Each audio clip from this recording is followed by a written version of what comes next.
तो आज हम पढ़ेंगे कि फिजिकल क्वांटिटी किस बला का नाम है। तो सबसे पहले बच्चे ये जानिए कि क्वांटिटी क्या होती है। ठीक है, तो किसी भी अमाउंट या किसी भी नंबर को हम क्वांटिटी कह सकते हैं। ठीक है, मान लीजिए 2 है, ये a है। इस तरह की जो फिजिक्स में इक्वेशन सॉल्व करना हमें होता है उसे हम क्वांटिटी कह सकते हैं। फॉर एग्जाम्पल, फिजिक्स में 2 तरह की क्वांटिटीज होती है या हमने उन्हें 2 कैटेगराइज में डिवाइड किया हुआ है, जिसमें सबसे पहला होता है फिजिकल क्वांटिटीज। यानी कि फिजिकल क्वांटिटीज क्या होती हैं, तो जो चीज मेजर की जा सके उन्हें हम फिजिकल क्वांटिटीज कहते हैं, जैसे कि light, sound, heat, electricity, pressure. अब आपने देखा होगा कि बिजली यानी कि जो इलेक्ट्रिसिटी हमारे घर में यूज होती है उसे हम वोल्ट में या एम्पियर में मेजर करते हैं। वैसे ही हम हीट को भी मेजर कर सकते हैं, साउंड को मेजर कर सकते हैं कि हेडफोन से जो साउंड हमें सुनाई दे रही है या जो सुनामी होती है उसकी भी एक साउंड होती है। हालांकि इंसान उसको सुन नहीं सकता है, लेकिन वो भी एक साउंड है। तो जो साउंड होती है हम उसे डेसिबल्स में काउंट करते हैं। लाइट को हम कैंडल्स में करते हैं। लाइट यानी रोशनी, हीट और लाइट, इलेक्ट्रिसिटी, ये तीनों अलग अलग चीजें हैं। वहीं नॉन फिजिकल क्वांटिटीज यानी जिनको हम मेजर नहीं कर सकते या जिनको हम फिजिक्स में यूज नहीं करते हैं, वो नॉन फिजिकल क्वांटिटीज होती हैं, जैसे इमोशंस, फीलिंग। इंसान को अगर गुस्सा आ रहा है तो वो चिल्लाएगा, लेकिन कोई ये बता सकता है कि उसे कितना गुस्सा आ रहा है? नहीं, क्योंकि वो चीज मेजरेबल नहीं है।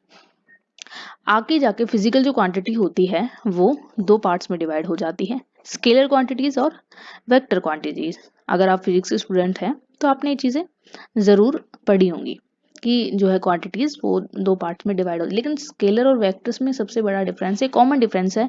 और कभी आगे आपको प्रॉब्लम हो या डाउट हो तो बस एक चीज याद रखना, स्केलर क्वांटिटीज का मैग्नीट्यूड होता है लेकिन उनकी कोई डायरेक्शन नहीं होती है। अब बात करते हैं स्पीड एंड वेलोसिटी कि स्केलर और वेक्टर क्वांटिटी को डिफरेंशिएट कैसे करता है। स्पीड स्केलर क्यों है और वेक्टर क्वांटिटी वेलोसिटी में कैसे आती है। ठीक है, तो इसको एक एग्जांपल के जरिए समझते हैं। हालांकि फिजिकल क्वांटिटी का पार्ट है। मान लीजिए एक ट्रक है,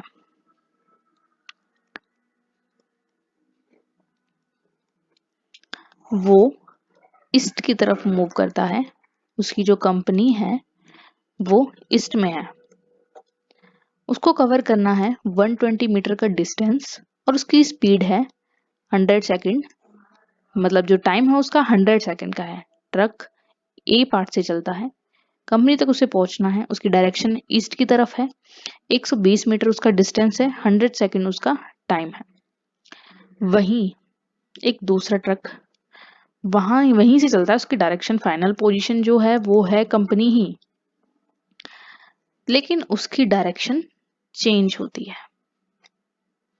उसका डिस्टेंस है 180 मीटर और वो टाइम लेता है 100 सेकेंड। तो जहां हमें डायरेक्शन पता है वहां हम वेलोसिटी निकाल सकते हैं और वेलोसिटी का फॉर्मूला होता है डिस्प्लेसमेंट अपॉन में टाइम।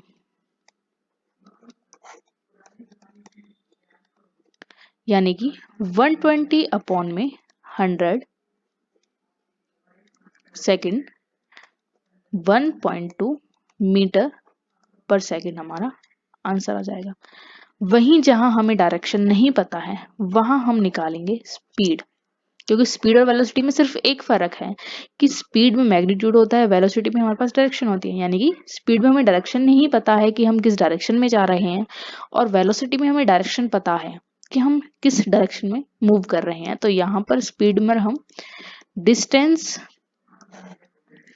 अपॉन में टाइम, यानी कि 180 मीटर अपॉन में 100 सेकेंड, यानी कि 1.8 मीटर पर सेकेंड हमारा ये जो है कितनी फास्ट हम मूव कर रहे हैं, वेलोसिटी और स्पीड निकल कर आ गया कि हम 1.8 मीटर पर सेकेंड मूव कर रहे हैं। वहीं वेलोसिटी में जहां हमें डायरेक्शन पता है 1.2 मीटर सेकेंड वहां पर मूव कर रहे हैं। अब इन दोनों के और डिस्टेंस की तरफ आते हैं। तो स्पीड और वेलोसिटी में मैंने आपको बताया सिर्फ डायरेक्शन का फर्क होता है। इन दोनों की जो यूनिट है वो सेम होती है, यानी कि मीटर पर सेकेंड। स्केलर और वेक्टर के डिफरेंस को समझने के लिए एक एग्जांपल और लेते हैं, डिस्टेंस और डिस्प्लेसमेंट। फर्क क्या है? डायरेक्शन का।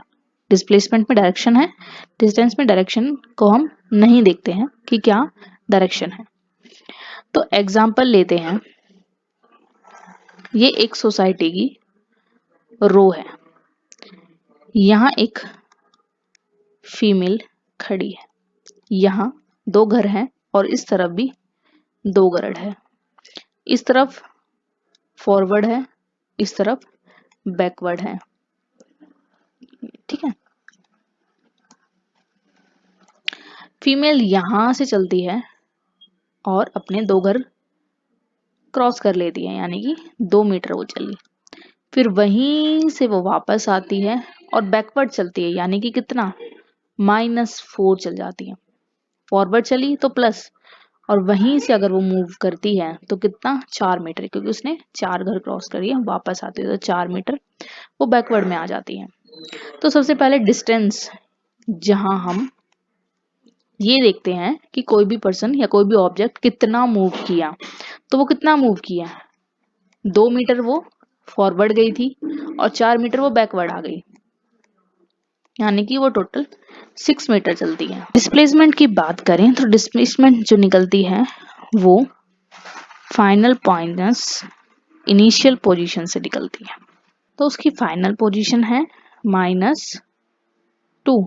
फीमेल जो है फॉरवर्ड चलती है 2 मीटर, देन बैकवर्ड आती है 4 मीटर, और बैकवर्ड जब आती है तो कहाँ रुकती है? -2 पर।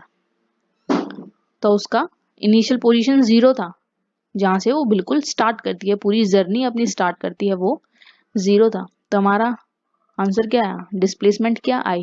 -2। अब डिटेल में डिफरेंस की बात करें तो जो डिस्टेंस होता है हमारा वो एक्चुअल लेंथ होती है कि वो कितना चला, जहां हम डायरेक्शन नहीं देखते हैं, और डिस्प्लेसमेंट जहां हम डायरेक्शन देखते हैं। और डिस्प्लेसमेंट निकालने का सीधा सा formula final position minus initial position, जो अभी हमने यहाँ पर किया।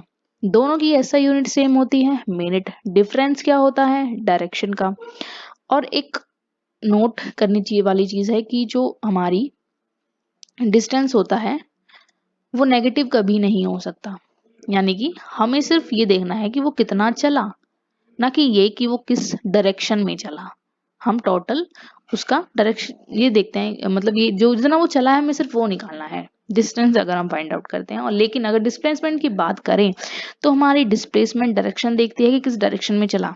अगर वो बैकवर्ड चला है तो आंसर माइनस में आता है, अगर वो सिर्फ फॉरवर्ड चला है तो प्लस में आता है, और अगर नहीं चला यानी कि फाइनल पोजीशन हमारी -2 हो जाती है और इनिशियल पोजीशन हमारी -2 होती है, तो आंसर -4 आएगा। तो यहाँ पर वो माइनस हो सकता है। 0 यानी कि फाइनल पोजीशन हमारी -2 है, इनिशियल पोजीशन हमारी +2 थी, तो आंसर 0 भी आ सकता है। तो ये था डिफरेंस स्केलर क्वांटिटी और वेक्टर क्वांटिटी को समझने के लिए। आई होप आपको पसंद आया हो।